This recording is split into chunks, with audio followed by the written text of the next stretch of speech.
Elahi Media 24. Enjoy by listening to the Holy Quran. বাড়ির যারা গৃহিণী এদের দেখবেন শ্বশুর কুলের কুটুম মানে স্বামীর কুলের কুটুমের জন্য একটু অনীহা থাকে। সবারই নয়, ইল্লা মাশাআল্লাহ কেউ ভালো মানুষ আছেন, কিন্তু আল আকসার হুকমুল কুল, অধিকাংশের ক্ষেত্রে এটা দেখা যায় যে শ্বশুর কুল বা স্বামীর কুলের যে কুটুম তাদের প্রতি তেমন ভক্তি হয় না। আমি আমার ছেলেকে আমার আব্বা লেখাপড়া শিখিয়েছে, আমি চাকরি করছি, মনে করলেন আমি মাসে 50,000 টাকা বেতন পাই, আমার লেখাপড়াটা শিখিয়েছে আমার বাপ মা, যার লেখাপড়ার ভিত্তির উপরে আমি চাকরি পেয়েছি এবং তার জন্য আজকে আমি 50,000 টাকা পার মান্থ স্যালারি করি, আমার স্ত্রী থুতু দিয়ে গুনে নেয়। ওই টাকাটার উপরে আমার মায়ের, আমার আব্বার, আমার ভাইয়ের, আমার বোনের অধিকার আছে, এই কথাটা আমার স্ত্রী আর মনে করে না। আর আমিও তাদেরকে মনে করাবার জন্য উদ্বুদ্ধ করি না। আমি মনে করি আমার স্ত্রী, আমার শ্বশুর, আমার সম্বন্ধী, আমার শালী, এদেরকে নিয়ে আমার জানা সংসার। কিন্তু রোজগার আমার যে আমিত্ব, আমার যে চাকরি, আমার আজকের যে এই প্রমোশন, সমাজে আমি যে একজন বিত্তবান সম্মানীয় ব্যক্তি, এটার জন্য 100% অবদানটা হচ্ছে আমার আব্বা মা এবং আমার ভাই বোনদের। কিন্তু দুর্ভাগ্যবশত আমি আমার স্ত্রীর ব্রেন সেইভাবে ধুলাই করতে পারিনি, হয়তো আমি সেইভাবে কোনো দিনদার মহিলা আমার জন্য আনতে পারিনি। তারা আসার পরে একচ্ছত্র অধিপতির মালিক হয়ে যায়। আমার আব্বা আমার মা ফেল করে তাকিয়ে দেখে, আর আমার চোখের সামনে আমার স্ত্রী টাকা গোনে, বাবা মার চোখের সামনে আমার স্ত্রী টাকা গোনে। একটুখানা আমার স্ত্রী অনুভব করে না যে এই টাকাটা আমার স্বামী যে রোজগার করছে, এর জন্য আমার শ্বশুর মশাই জমি বিক্রি করেছেন, চাকরি পাওয়ার জন্য জমি বিক্রি করেছেন, ঘুষ দিয়েছেন, টাকা দিয়েছেন, লেখাপড়া শিখিয়েছেন, যোগ্যতা তৈরি করেছেন, চাকরির উপযুক্ত তৈরি করেছেন, চাকরি পেয়েছেন এবং স্যালারি পান, তবেই তার যোগ্যতার বলে আমার সঙ্গে বিবাহ হয়েছে। আমি একজন ধনী ঘরের মেয়ে, নইলে এই ছেলের সঙ্গে আমার বিবাহ হতো না। ফলে এই ছেলের যে আমার সঙ্গে বিবাহ হয়েছে, এই বিবাহটার জন্য সম্পূর্ণ অবদানটা আমার শ্বশুর শাশুড়ির, সম্পূর্ণ অবদানটা আমার স্বামীর কুলের কুটুমের। আমি একজন ব্যবসা করি, ব্যবসায়িক, আমার জমি জায়গা আছে, বড় ব্যবসায়িক হয়েছি, কিন্তু প্রথম যে পুঁজি, সেটার জন্য সম্পূর্ণ অবদান আমার আব্বা মায়ের। প্রথম যে পুঁজিটা আমার মনে করেন আমার আব্বা 2 বিঘে জমি দিয়েছে। এই 2 বিঘে জমিটা যদি আমার আব্বা আমাকে না দিত, আমি বড় ব্যবসায়ী হতে পারতো না, আমার পুঁজি থাকতো না। ওইটার উপরে ভিত্তি করে হয়তো আমি আরো বড় হয়েছি। তাহলে এই যে বড় হলাম, আমার বড় হওয়াটার যে অবদান, সেটা কিন্তু আমার মা বাপের, সেটা কিন্তু আমার স্ত্রীর স্বামীর কুলের। কিন্তু দুর্ভাগ্যবশত এখন এই জিনিসটা এখন আমাদের সমাজ থেকে বিলীন হতে চলেছে।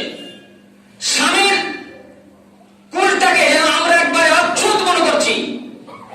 আমরাও আমাদের ফ্যামিলিকে সেইভাবে বোঝাতে সক্ষম হয়নি, আমাদেরও সেই অযোগ্যতার একটা কারণ।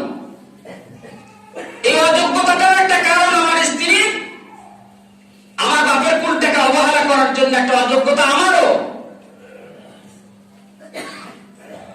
শ্বশুর কুলটা আমরা খুব দেখি। এটা কি একটা রোগ নয়? আমি যখন এইটা করব, আমার ছেলে, আমার মেয়ে যখন মানুষ হবে, তারা দেখবে যে আমার খালারা, আমার মামারা, আমার নানা, আমার নানি, তারাই যেন আমাদের কুটুম। আমার আব্বা এলে, আমার আব্বার কাছে যদি আমার আব্বার কোনো ভাই আসে, তাকে আমার মা দেখে একটু নাক শিক্ষায়। আমার দাদু এলে, আমার দাদি এলে, তাকেও দেখে একটু নাক শিক্ষায়।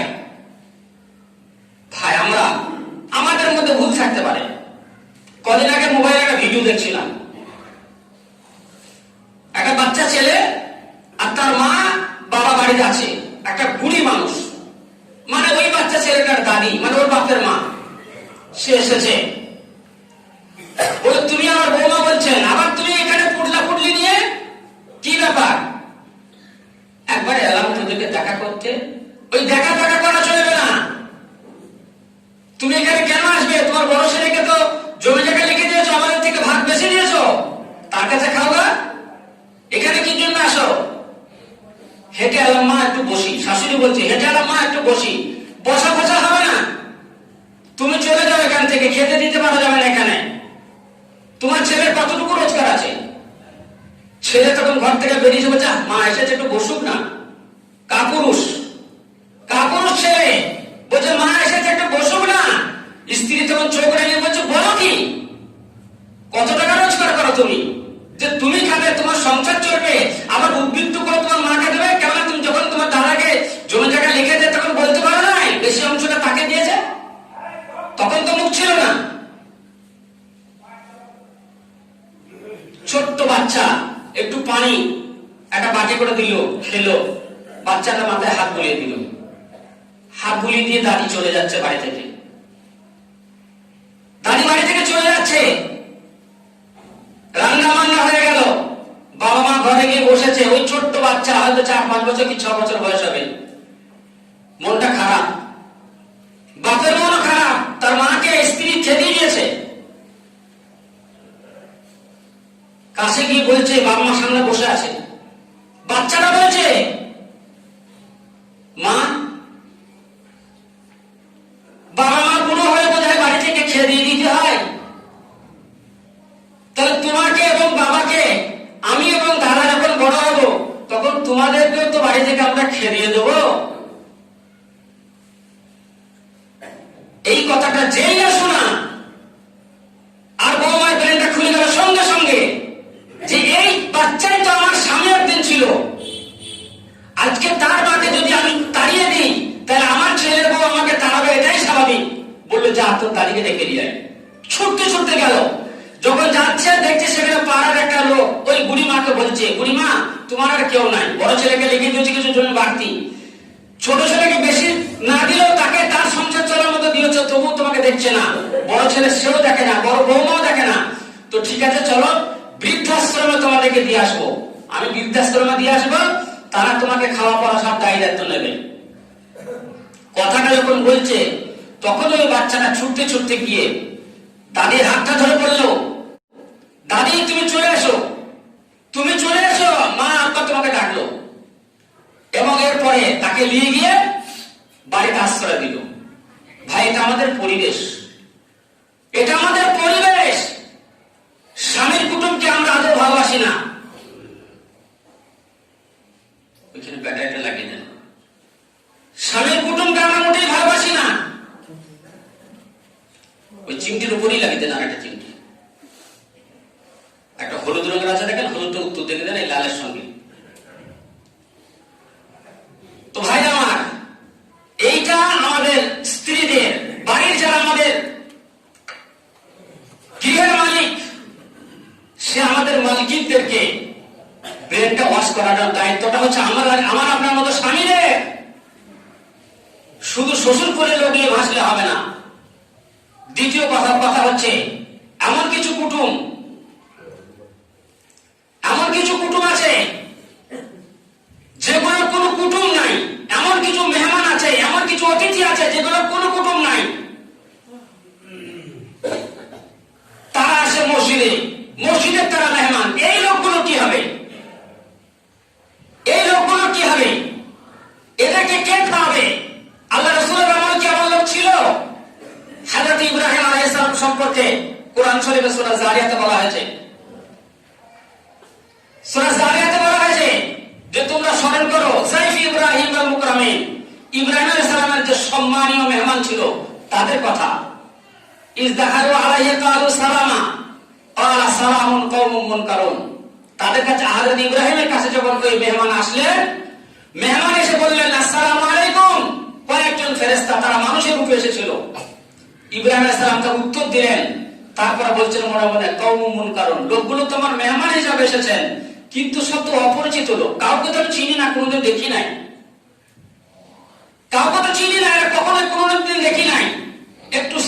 বিনিময় করার পরে ফ্যামিলির কাছে গেলেন।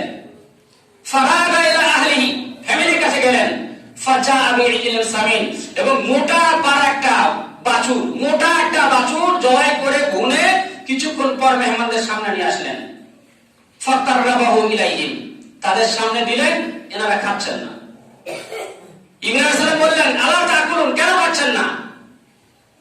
আপনারা খান। আর দস্তুর ছিল যে কোনো মেহমান এলে তাকে খাবার দিতে হতো। সে মুসলিম হোক অমুসলিম হোক, আত্মীয় হোক চাহে অনাত্মীয় হোক, পরিচিত হোক চাহে অপরিচিত হোক, যেই আসুন না কেন, মেহমান মানে তার সম্মান করতে হবে। এই লাইটটা জ্বেলে দেন। মেহমান মানে তাকে তার সম্মান করতে হবে, এটাই হচ্ছে সিস্টেম। একটার পরে তো এই যে সম্মান করতে হবে, এটা ছিল তখনকার আরবের দস্তুর, একটা নিয়ম, একটা সিস্টেম। তো ইব্রাহিম আলাইহিস সালাম এই মেহমানদের সম্মান বাছুর জবাই করে করলেন। বাছুর মানে মোটা বাছুর বলা হয়েছে, মানে আমরা যেটাকে আগেকার সেই চাষযোগ্য, চাষ করার উপযুক্ত হয়েছে এরকম একটা বাছুর। তো জবাই করে নিয়ে আসা হলো, খেলেন না। ফাউজাসা মিনহু খিফাতান, যখন খেলো না, কোন মেহমান রূপে আসার পরে যদি না খেত তো এটাকে শত্রু ভাবতো। হযরত ইব্রাহিম আলাইহিস সালাম ভাবলেন তাহলে কোন ক্ষতি করতে আসছে, ভয় খেয়ে গেলেন। যখন ভয় খেলেন, মুখে তার ভীতি সঞ্চার হলো, অন্তরে ভীতি সঞ্চার হলো, মুখে তার ভীতির পরিস্ফুটন হলো, তখন ফেরেশতারা বললেন, লা তাখাফ, ভয় করেন না, ভয় করেন না, আমরা মানুষ নই, আমরা ফেরেশতা, আমরা খাবো না, আমরা খাই না, বলে দিলেন। তারপর বললেন, ওয়াবাশশারুহু বিগুলামিন আলিম, আপনাকে একটা সুসন্তান, একটা অত্যন্ত সম্মানীয়, পরেজগার এবং অত্যন্ত জ্ঞানী একটা সন্তানের জন্য সুসংগ দিতে এসেছি। এরপর আরো অন্য কথা। তো হযরত ইব্রাহিম আলাইহিস সালাম মেহমানদের সম্মান করলেন, সেই মেহমানদের যারা অপরিচিত, যারা আত্মীয় নয়, অনাত্মীয় এবং অপরিচিত কোনো পরিচিতও নয়। এর দলিলটা কি? যে অপরিচিত মেহমানদেরকে সেবা করতে হবে, এটা হযরত ইব্রাহিম আলাইহিস সালাম আমাদের পিতা, তিনি আমাদেরকে এটা শিখিয়ে গেছেন। হুয়া সাম্মাকুমুল মুসলিমিন, এবং তিনি আমাদের নাম রেখেছেন মুসলমান। আল্লাহ নবী সাল্লাল্লাহু আলাইহি ওয়াসাল্লাম আমলে এটা আগেকার নবীর কথা গেল, জিনার বহু সুন্নাত আমরা মানি। বর্তমান আমাদের জানেন যিনি নবী, এই নবী সাল্লাল্লাহু আলাইহি ওয়াসাল্লামের আমলের বিষয়টাকে আমরা দেখি। ওয়া ইউসিরুনা আলা আনফুসিহিম ওয়ালাউ কানা বিহিম খাসাসা, মেহমান আসতেন, আরবিয়ানদের সাথে একটা চুক্তি ছিল আল্লাহ রাসূলের, ইহুদিদের সঙ্গে চুক্তি, খ্রিস্টানদের সঙ্গে চুক্তি। চুক্তিটা কেন হতো? যে মুসলিমরা তখন সবেমাত্র যাচ্ছেন, সবেমাত্র ইসলাম ধর্ম প্রচার শুরু হয়েছে, সংখ্যায় খুবই কম, শক্তিতে খুবই কম। যদিও আল্লাহ পাক মুসলমানদের সঙ্গে ছিলেন, তবুও এই বহির শত্রুদেরকে রক্ষা করার জন্য আঞ্চলিক যে শক্তি, তাদের সঙ্গে একটা আঘাত করেছিলেন। বহির শত্রু রক্ষা করার জন্য, প্রতিহত করার জন্য আঞ্চলিক যে শক্তি, তাদের সঙ্গে একটা চুক্তি করেছিলেন। সেটা হচ্ছে ইহুদি এবং খ্রিস্টান, এদের সঙ্গে, আওস, খাজরাজ, আরো অন্যান্য যারা গোত্র, তাদের সঙ্গে। কি? যে আমাদের কোন মুসলিম সৈনিক, কোন মুসলিম মেহমান যদি তোমাদের গ্রামে যায়, তাহলে তাদের সম্মান করতে হবে। তোমাদের যদি কোনো মেহমান আমাদের কাছে আসে, তার সম্মান আমরাও করব। আমাদের উপরে বহিঃশত্রুরা যদি কখনো আক্রমণ করে, তাহলে তোমাদেরকে সহযোগিতা করে তাদেরকে প্রতিহত করতে হবে। তোমাদের উপরে কারো কোনো ক্ষেত্রে যদি বহিঃশত্রুরা এসে আক্রমণ করে, আমরা তোমাদের সহযোগিতা করে তাদেরকে প্রতিহত করব।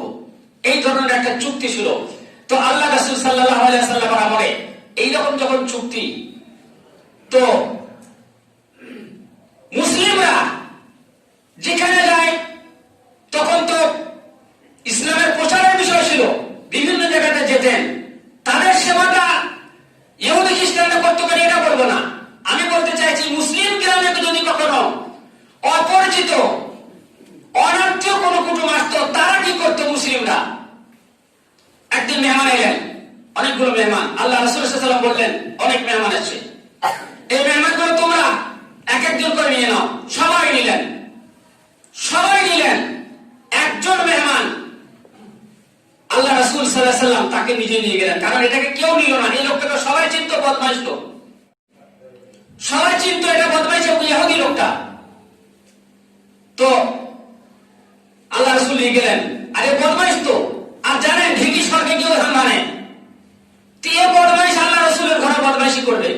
নিয়ত করে নিল আজকে আল্লাহ রাসূলের ঘরে যা রান্না হবে আমরা সব খেয়ে নেবো, আমি একাই। রান্না বান্না হলো, খেয়ে নিলেন সব, একে একে বাড়ি যত রান্নার সমস্ত খাবার খাওয়া হয়ে গেল। আল্লাহ রাসূল ভালো বিছানা করে দিলেন, শুয়ে পড়লেন, ঘুমিয়ে গেলেন। ফজরের সময় আল্লাহ রাসূল খোঁজ নিতে আসলেন, লোকটা কেমন আছে দেখি, আমার মেহমান, তার খোঁজ নিতে হবে। খোঁজ নিতে এসে দেখছেন বাড়ির বিছানা সব ভর্তি করে দিয়েছে। পেট খারাপ হয়েছে, আল্লাহ রাসূলের বাড়ি সবাই কুকুর রেখে এসে খেয়েছে, পেটে ওই খাবার হজম হয়? পেট খারাপ হয়ে গেছে, সে বিছানা ভর্তি করে দিয়েছে, সব একদম নোংরা করে দিয়েছে। আল্লাহ রাসূল নিজে সেগুলো পরিষ্কার করছেন। সাহাবারা আসছেন, খুব রেগেছেন। আর ওই ভদ্রলোক খুব দামি একটা তলোয়ার ঘরে রেখে দিয়েছিল, যাবার সময় নিয়ে যাওয়া দেবে, কিন্তু শরীর খারাপ তো ভুলে গেছে। কিছুক্ষণ পর রাস্তায় গিয়ে তার মনে পড়ছে, ফিরে আসলো আবার। এসে দেখছেন আল্লাহ রাসূল এগুলো নিজের হাতে পরিষ্কার করছেন, বিছানার চাদর বিছানা নিজে পরিষ্কার করছেন, ওর পায়খানা করে ধুচ্ছেন, বমি করে ধুচ্ছেন। আর সাহাবারা খুব রাগারাগি করছেন। আল্লাহ রাসূল বললেন, আহা তোমরা কিছু বলো না, সে আমার মেহমান ছিল, সে ভদ্রলোক এখানে রাতে কত কষ্টই না পেয়েছে, যদি আমি জানতাম তাহলে তার জন্য আরো সেবা যত্ন চিকিৎসার ব্যবস্থা করতাম, তোমরা কিছু বলো না। সে লোকটা যাই ছিল নাই ছিল, সে আমার ভালো মেহমান। কথাগুলো শোনার পরে তার মনে একটু সাহস হলো। আল্লাহ রাসূল কাছে আসলেন, আল্লাহ রাসূল গায়ে মাথায় হাত বুলিয়ে বললেন, ভাই তোমার কষ্ট হয়েছে, তুমি ইহুদি হলে আমার মেহমান, তোমার কষ্ট হয়েছে, এর জন্য আমি দুঃখিত। আমি তোমার রাতের বেলায় খবর নিতে পারিনি, তোমার এই দামি তলোয়ারটা ফেলে গেছো, যাও ভাই তুমি নিয়ে যাও, আর এই তলোয়ার নিয়ে তুমি যাও, যদি কোনো শারীরিক অসুবিধা থাকে আমাকে বলো, আমি তোমার এখন চিকিৎসা করছি। না আমি সুস্থ হয়ে গেছি, বাড়ি চলে গেল। বাড়ি যাওয়ার পর আল্লাহ রাসূলের এই ব্যবহারের জন্য সেই ভদ্রলোক মুসলিম হয়ে গেলেন, বলুন আলহামদুলিল্লাহ। আরেকদিন কোরআন শরীফে যে আয়াতটা বললাম, এই আয়াতটা শানে নজির বলা হয়েছে। একদিন একটা মেহমান এলো, আমাদের মতো আর্থিক অবস্থা সচ্ছল ছিল না, তখন এমন হয়েছে, হযরত আয়েশা বলছেন আমাদের এমনও দিন গেছে একটানা পয়দার পায় পর 2 মাস পর্যন্ত আমাদের চুলো জ্বলে না, আঁকা জ্বলে নাই। 2 মাস মানে 2 মাস কোনো খাবারই জোটে নাই। কোনোদিন একটা খেজুর পেয়েছি, কোনোদিন তাও পানি, 2 দিন 3 দিন 4 দিন 5 দিন এইভাবে উপসে শুধু পানি খেয়ে থেকে চলে গেছে আমাদের। হযরত আল্লাহ রাসূল সাল্লাল্লাহু আলাইহি ওয়াসাল্লাম হযরত আয়েশা হযরত ফাতেমার বাড়ি গেলেন। আল্লাহ নবী সাল্লাল্লাহু আলাইহি ওয়াসাল্লামের নাতি হাসান এবং হুসাইন, তিনি আল্লাহ রাসূলের কাছে তার মেয়ের নামে বিচার দিলেন, বলেন ইয়া রাসূলুল্লাহ আপনার মেয়ে আমাদেরকে খেতে দেয়নি, পেটে তখন পাথর বাঁধা, আমাদের খুব খিদে পাচ্ছে কিন্তু খেতে দেয়নি। তো আল্লাহ রাসূল সাল্লাল্লাহু আলাইহি ওয়াসাল্লাম পেটটা খুলে রাখলেন, 3টে পাথর বাঁধা তার পেটে। কত উপোস ছিল, কত দিন, কত অভাব ছিল। তো এই ধরনের অভাব, একটা মেহমান এলে গোটা মসজিদের মানুষ সাহস করে কেউ বলতে পারতো না যে আমার বাড়িতে মেহমানটা নিয়ে যাব, কেউ নিয়ে গেল না। হযরত আবু তালহা সাহস করে নিয়ে গেলেন। উনি জানতেন বাড়িতে হয়তো 200-250 মতো আটা আছে, কিন্তু তার উপরে তার ফ্যামিলি সবাইকে খেতে হবে। মেহমানটা সাহস করে নিয়ে গেলেন। বাড়ি গিয়ে স্ত্রীকে বললেন যে আমি আজকে আল্লাহ রাসূলের একটা মেহমান এনেছি, আজকে আল্লাহ এবং আল্লাহ রাসূলকে খুশি করার সুবর্ণ সুযোগ এসে গেছে তোমার। বলেন ঠিক আছে। স্ত্রী বলেন ঠিক আছে, মেহমানকে ঘরে বসাও, আমি খাবার তৈরি করছি। কিন্তু পরামর্শ হলো যে আমি খাবার তৈরি করব, এই খাবার যখন আমি দিতে যাব তখন তো আমাদের মতো এই কারেন্টের লাইট ছিল না, এই কারেন্টের এরকম লাইট ছিল না, তখন লম্প ছিল অথবা চেরাক ছিল। তো চেরাক জ্বলছে, বলে আমি যখন যাবো খাবারটা দিতে গিয়ে ওই চেরাকটা আমি লিভিয়ে দেবো। আর যখন লিভিয়ে দেবো এরপর তো আমাদের দেশলাই নাই, তখন দেশলাই হয়তো আবিষ্কার হয়নি, পাশের কোনো বাড়ি থেকে গিয়ে লাইটটা জ্বালানো হবে, চেরাকে জ্বালানো হবে, তো আনতে দেরি হবে, সেই ফাঁকে আপনি খেয়ে নেবেন। আপনি খাবেন না, মেহমানের পেটটা ভরাবেন যাতে আল্লাহ এবং আল্লাহ রাসূল সন্তুষ্ট হয়, আর আপনি শুধু খাবার ভান করবেন, থালাতে হাত দেবেন আর তুলবেন, লোক সে জানবে খাচ্ছে। পরামর্শ যেমন তেমনি কাজ। খাওয়া দাওয়া শুরু হয়ে গেল, খাবার দিয়েছে মতো অবস্থায় লাইটটা নিভে গেল। আবার জানতে গেলেন পাশের বাড়িতে, দেরি হলো, বলেন ঠিক আছে অন্ত পেটে খেয়ে নেন, যা হোক। খাওয়া শুরু হলো, মেহমান একাই খেলেন, আর বাড়ির লোক হযরত আবু তালহা শুধু হাতটা দিলেন আর তুললেন, সুন্দর করে। উদ্দেশ্য কি ছিল? আল্লাহ এবং আল্লাহ রাসূলকে সন্তুষ্ট করা, খুশি করা। খুশি হয়ে গেলেন, আল্লাহ পাক খুশি হলেন। ওহীর মাধ্যমে আল্লাহ রাসূল জানতে পারলেন ওয়া ইউসিরুনা আলা আনফুসিহিম ওয়ালাউ কানা বিহিম খাসাসা। তাদের জন্য সুসংবাদ, যারা নিজের প্রয়োজন থাকা সত্ত্বেও অন্যকে তার অগ্রাধিকার দেয়, সেটা প্রয়োজন, কিন্তু নিজে না খেয়ে অন্যকে খাওয়ায়। ফজরের নামাজ পড়তে যাচ্ছেন, আল্লাহ রাসূল হযরত আবু তালহাকে দেখে হাসছেন মুচকে মুচকে। আবার আবু তালহা, তোমাদের স্বামী স্ত্রীর যে গোপন পরামর্শ আল্লাহ এবং আল্লাহ রাসূলকে সন্তুষ্ট করার জন্য সেটা খবর হয়ে গেছেন এবং আল্লাহ পাক খুশি হয়ে গেছেন, তুমি খুশি হয়ে যাও। বলুন আলহামদুলিল্লাহ। আমরা পারবো? আমরা পারবো? 200 গ্রাম আটা বাড়িতে আছে, ছেলে খায় নাই, স্ত্রী খায় নাই, মেয়ে খায় নাই, আমি খাই নাই, সকলে উপোস। আমার একজন মেহমান যে একমাত্র আল্লাহ আল্লাহ রাসূলের মেহমান, যে আমার কোনো আত্মীয় নয়, শ্বশুর কুলের কুটুম নয়, আমার স্ত্রীর কুলের কুটুম নয়, নিজে না খেয়ে তাকে খাওয়ালাম, আল্লাহ এবং আল্লাহ রাসূলকে সন্তুষ্ট করলাম। আমরা এমন ব্যক্তি আছি কি? এমন ব্যক্তি আছি? আমরা কিন্তু এটা করি না। হাজরতে আমর ইবনে আস রাদিয়াল্লাহু তাআলা আনহু, আব্দুল্লাহ বিন আমর ইবনে আস, তিনি বলছেন যে আমি সারা সারা দিন রোজা রাখতাম, সারা সারা রাত আল্লাহর ইবাদত করতাম। এই ইবাদত বেশি করার জন্য আল্লাহ রাসূলের কাছে যখন খবর গেল, তা আল্লাহ রাসূল বললেন এরকমটা তুমি করো? বুখারী শরীফের হাদিস। বললেন যে হ্যাঁ আমি করি। আল্লাহ রাসূল আমাকে ধমক দিলেন এবং বললেন ফালা তাফাল, এমন খবরদার করবে না। সুম ওয়া নাম ওয়া সুম ওয়া আফতির, তুমি খাও, কোনদিন খাও, কোনদিন রোজা রাখো, কখনো ইবাদত করো, আবার কখনো তুমি রাতের বেলা জেগে ইবাদত করবে, তুমি আবার তুমি কখনো তুমি বিছানাতে একটু শরীরটা দাও। তারপর বললেন ওয়া ইন্না লিজাওজিকা আলাইকা হাক্কান ওয়া ইন্না লিজাসাদিকা আলাইকা হাক্কান ওয়া ইন্না লিআইনিকা আলাইকা হাক্কান ওয়া ইন্না লিজাওজিকা আলাইকা হাক্কান ওয়া ইন্না লিজাওজিকা আলাইকা হাক্কান। এভাবে পর বুঝিয়ে বললেন তোমার শরীরে তোমার বড় হক আছে, তার জন্য শরীরকে খাইয়ে পুষ্ট করতে হবে, কারণ তোমার সংসারের জন্য, তোমার ছেলে মেয়েদের জন্য তোমাকে মেহনত করতে হবে, আর তার জন্য তোমার শক্তি প্রয়োজন, আর শক্তি চাইতে গেলে তোমার শরীরকে খাবার দিতে হবে।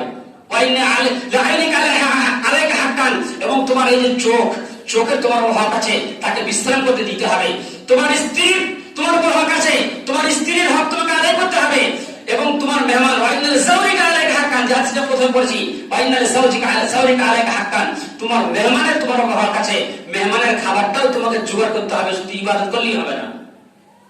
তারপর বললেন তুমি যদি মনে করো আল্লাহকে সন্তুষ্ট রাখবো, সারা মাস রোজা রাখবো, তাহলে তুমি প্রতি মাসে 3টি করে রোজা রাখো। আর জানো বিকুল্লি হাসানাতিন আশরা, প্রত্যেকটা একটা নেকির জন্য 10টা নেকি আল্লাহ পাক দেন। তো তুমি যদি 3টি রোজা রাখো, তাতে একটা রোজার বদলে তুমি 10 দিনকে নেকি পাবে। তো 3টি রোজা হলে 3 × 10 = 30 দিন, আর এই 30 দিন যদি তুমি রোজা রাখো, তাহলে যালিকা সাওমুদ দাহর, তোমার সারা বছর রোজা করা হয়ে গেল। মাসে 30 দিন রোজা মানে সারা বছরে রোজা হয়ে গেল। প্রতি মাসে 3 দিন রোজা করলে এটা হয়ে যাবে। আর ওইটা তুমি করবে না যে সমানে শুধু রোজা রেখেই যাবে, নামাজ পড়েই যাবে, ছেলে মেয়ে খেতে পাবে না, মেহমান খেতে পাবে না, মেহমানের সম্মান হবে না, এমনটা তুমি করবে না। ভাই আমার, আমরা বুঝতে পারছি যে আল্লাহ রাসূল আমাদেরকে মেহমানের সম্মান করার জন্য এইসব কথা বলেছেন। মান কানা, বুখারী শরীফের একটা হাদিস বলেছেন, মান কানা ইউমিনু বিল্লাহি ওয়াল ইয়াউমিল আখির ফালইউকরিম যায়ফা। তোমাদের মধ্যে যদি কেউ মনে করে যে আল্লাহর প্রতি পূর্ণাঙ্গ ঈমান আনবো, পূর্ণাঙ্গ মুমিন হবে, তাহলে সে যেন অবশ্যই মেহমানের সম্মান করে। কোরআন শরীফে এই কথাটা বলেছেন, হাল আতাকা হাদিস যায়ফি ইব্রাহিম আল মুকরামিন, ইব্রাহিম আলাইহিস সালামের সম্মানীয় যে মেহমান, তাদের কথা কি তোমাদের জানা আছে?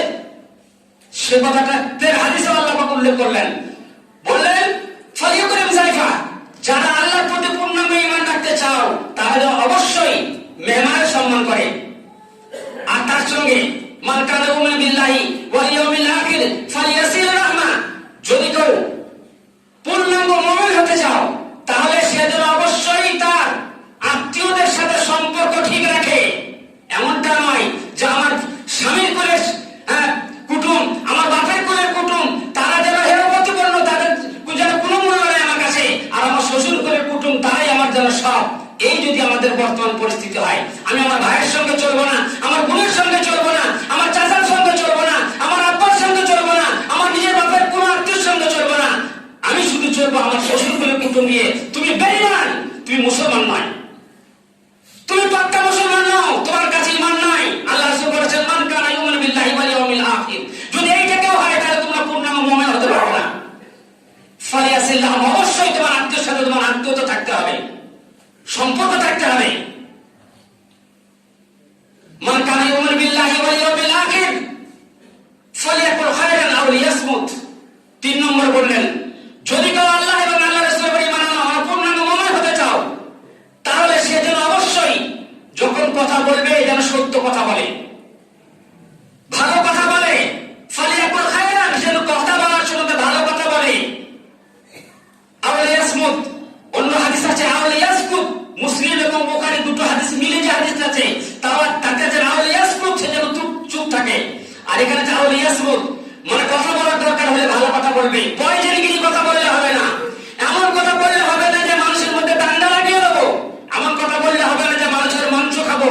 হ্যাঁ, ইয়ামশিবিন নামিমা, মানুষের মাংস খাবো মানে রাস্তায় চলবো, কারো জীবত করবো, কারো দুর্নাম করবো, কারো বদনাম করবো, কারো সব বিরুদ্ধে কাউকে কিছু কানে কানে লাগিয়ে দেবো। এইটা যদি আমরা করে থাকি আমাদের সর্বনাশ হয়ে যাবে, আমাদের ইমান আমাদের থাকবে না ভাই। সেই জন্য আমাদের প্রত্যেকের উচিত যখন কথা বলবো খায়রান ফালিয়াকুল খায়রান, আল্লাহ রাসূল বলছেন যে অবশ্যই সে ভালো কথা বলে। ভালো কথা বলার যদি আমার যোগ্যতা না থাকে লিয়াসমুত, সে যেন অবশ্যই চুপ থাকে। কিন্তু আমরা চুপ থাকতে পারি না, কোনো কথা নাই, কোনো কথা আমার জানা নাই, ভালো কথা বলার আমার যোগ্যতা নাই। আমি কি করি, কারোর একটা বদনাম নিয়েছে আর কারো কানে বলি, একজনের শত্রু আছে আমার শত্রু, তার কথাটা লিখে আরেকজনের কানে বলি, তার সাথে সত্যতা বানিয়ে দিই। এই যে শয়তানি আচরণ, এই যে ইবলিসি আচরণ, এটা আমাদেরকে বন্ধ করতে হবে। কথা বললে ভালো কথা বলতে হবে, আত্মীয়দের সাথে আত্মীয়তা রক্ষা করতে হবে। এমনটা নয় আমার আত্মীয় গরিব মানুষ, তার সাথে আমি চলবো না, আমি বড় লোক হয়েছি, আমার বিয়ে করলাম বড় লোক দেখে আমি চলবো শুধু, আর আমার বাপের কুলটা বাদ পড়ে যাবে, আমার শেকড়টা বাদ পড়ে যাবে, যার জন্য আমি হয়েছি, সে আমার আমিত্ব যেখানে বিলীন হয়ে যাবে সেই জায়গাটাকে আমি বাদ দিয়ে দেবো, এমনটা হতে পারে না। ভাই আমার মনে রাখতে হবে, আমি একজন মাস্টার মশাইয়ের জামাই হয়েছি, আমি একজন এমএলএ জামাই হয়েছি, আমি একজন এমপি মন্ত্রীর জামাই হয়েছি। ওই জামাইটা হওয়ার জন্য যে যোগ্যতা প্রয়োজন ছিল, ওই জামাইটা হওয়ার জন্য যে পজিশন প্রয়োজন ছিল, সেই পজিশনটা আমার বাপ, আমার মা, আমার আত্মীয়, আমার ভাই, আমার বোন, তারা না থাকলে ওই পজিশনটা আমার আসতো না। তারাই আমার এই পজিশনের জন্য, আমার এই যোগ্যতার জন্য, ওই ধাপে পৌঁছাবার জন্য তারাই একমাত্র দায়ী। তাদেরই অবদানে আমার কত দূর পর্যন্ত ছেলে নিয়ে গেছে, এটা আমরা অস্বীকার করতে পারি না। যদি অস্বীকার করি তাহলে জেনে রাখতে হবে আমরা মুসলিম থাকবো না, অস্বীকার করলে আমরা মুসলিম থাকবো না। আত্মীয়তা ত্যাগ করে কেউ কখনো মুসলিম হতে পারে না, আত্মীয়তা ত্যাগ করে কেউ কখনো ইমানদার হতে পারে না। সে পাক্কা মুসলিম হতে পারে কিন্তু ইমানদার হবে না কখনো। আল্লাহ রাসূল বলছেন, বুখারী শরীফ বলছে, কোরআন শরীফ বলছে, আল্লাহ রাসূলের হাদিস বলছে, আমরা কিভাবে সেটাকে অ্যাভয়েড করতে পারি অথচ আমরা মুসলিম। রাগাই রাসমে আযা রূহে বিলালি না রহি, ফলসফা রাগায়া তালকিন গজ্জালি না রহি। আমাদের কাছে হযরত বিলালের আযান তোমার নামাজ থেকে গেছে, কিন্তু সেই বিলালের আযানের যে থিওরি, আযানের সঙ্গে যে আন্তরিকতা ছিল, সেই আন্তরিকতা কথাটা আজকে আমাদের মধ্যে নাই। ফলসফা রাগায়া তালকিন গজ্জালি না রহি। ইমাম গজ্জালি রাহমাতুল্লাহি আলাইহি আমাদেরকে যে লজিক শিখিয়েছেন, সেই লজিক আমাদের কাছে শুধু খাতায় কলমে আছে, কিন্তু বাস্তবায়ন নাই, বাস্তবায়ন নাই। তো ভাই আমার, এটা আমাদেরকে জানতে হবে, বুঝতে হবে, শিখতে হবে। কোরআন হাদিস হচ্ছে মুসলমানদের নয়, সারা দুনিয়ার মানব জাতির জন্য পূর্ণাঙ্গ বিধান। এই পূর্ণাঙ্গ বিধানের মধ্যে একটা অধ্যায় হচ্ছে মেহমানের সঙ্গে, আত্মীয়তার সঙ্গে, সে আমার আত্মীয় হোক চাই অনাত্মীয় হোক, পরিচিত হোক চাই অপরিচিত হোক, আমার নিজের আত্মীয় হোক চাই অনাত্মীয়, কোন আমার কুটুম্ব হোক, যে কোনো মেহমান আমার বাড়ি আসবে তার সম্মান করতে হবে। মসজিদের মেহমান হোক, মাদ্রাসার মেহমান হোক, কোন মুসাফির হোক, কোন সাধারণ মানুষ হোক, চাই যে ভিখারি হোক না কেন, তবু সে আমার মেহমান, সে আমার সম্মানীয়, সে আমার একরাম, সে আমার সম্মানীয় মেহমান। সুতরাং তার সম্মানটা আমাদেরকে রাখতে হবে। ভাই আমার, নামে শুধু মুসলিম, কাজে আমাদের মধ্যে সবই ফাঁকা, এমনটা যদি হয় তাহলে আমাদের মধ্যে আমরা মুসলিম নয়, আমাদের মধ্যে ইমানদারি থাকবে না। এই জন্য আমাদেরকে পাক্কা ইমানদার হতে গেলে এই দিকটা লক্ষ্য করতে হবে। যারা কুটুম্বদের ক্ষেত্রে প্রত্যেকের সঙ্গে যেন আমাদের সম্পর্ক ঠিক থাকে, প্রত্যেক আত্মীয়ের সঙ্গে সে ভিখারি হতে পারে, সে ভিক্ষা করে খেতে পারে, সে মুনিশ খানা হতে পারে। তার সাথে যে সব থেকে গরিব, একটা লোক জানবেন সব থেকে ইমানদার সেই ব্যক্তি যে আমার আত্মীয়তার ভিতরে যে সব থেকে গরিব, সেই গরিবটার সাথে সম্পর্ক সব থেকে ভালো রাখে। আমার ভাই মারা গেছে, আমার ভাই পরে এতিম হয়ে গেছে, ওরা সব থেকে গরিব, ওর মাথায় হাত বুলিয়ে দাও, ওকে সেবা করো। এটা তোমার ডবল নাকি, এতিমের সেবা করা হবে, বিধবার সেবা করা হবে তোমার ভাইকে দেখাশোনা করলে, অথবা আবার তোমার নেকিও হবে, দান খায়রাত নেকি হবে, আবার আত্মীয়তা বজায় করা হবে, দুটো ডবল নেকি পাওয়া যাবে যদি আত্মীয়তা আমি বজায় রাখি। ভাই আমার, এই জন্য যারা গরিব তারা আমার জন্য আল্লাহর নিয়ামত, যারা গরিব তারা আমার জন্য, আমার আত্মীয়দের ভিতরে যারা গরিব তারা হচ্ছে আমার জন্য আল্লাহর নিয়ামত, আমার আত্মীয়দের ভিতরে যারা গরিব তারা হচ্ছে আমার জন্য আমার সৌভাগ্য, আমার আত্মীয়দের মধ্যে যারা গরিব তারা হচ্ছে আমার নাজাতের ওসিলা, আমার জান্নাত পাওয়ার একটা বড় কারণ। আল্লাহ পাক রব্বুল আলামিন এই দিকটা লক্ষ্য করে আমাদের প্রত্যেককে যারা মেহমানের সাথে সম্মান, আত্মীয়র সাথে আত্মীয়তা রক্ষা করার সৌভাগ্য তৌফিক দান করুন। আমিন। Elahi Media 24. Enjoy by listening to the Holy Quran.